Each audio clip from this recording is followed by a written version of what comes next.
আসসালামু আলাইকুম রহমতুল্লাহ বরকাত। এটা হচ্ছে এমটি। তো আপনারা যারা বল রেসার নিয়ে ভুগতেছেন এমটির, অনেকে স্টকের বল রেসার আপনার হচ্ছে বারবার চেঞ্জ করে কিন্তু আপনার কোনো সমাধা পায় না। তো আপনারা যারা এই ধরনের প্রবলেম নিয়ে ভুগতেছেন তারা আমাদের ইনসাপোর্টে চলে আসতে পারেন। আমরা আমাদের ইনসাপোর্ট থেকে সবসময় একটা জিনিস সাজেস্ট করি। আপনারা এই যে বল রেসারটা দেখতেছেন, এটা হচ্ছে রোলার বল রেসার, যেটা হচ্ছে ফাইটুর একটা রোলার বল রেসার। এই বল রেসারটা আপনার লং লাস্টিং খুবই ভালো এবং আপনার স্মুথনেসটাও অনেক বাড়ায়।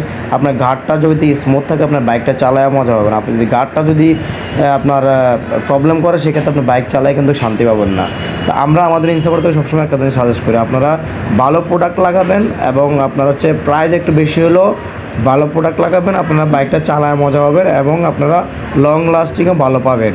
তো এটা হচ্ছে ফাইটার বল রেসার, রোলার বল রেসার। আপনারা যারা বল রেসার নিয়ে ভুগতেছেন অবশ্যই আপনারা এই রোলার বল রেসারগুলো সেট আপ করবেন, আপনারা দীর্ঘদিন লাস্টিং পাবেন ইনশাল্লাহ। আসসালামু আলাইকুম রহমতুল্লাহ বরকাতুহু।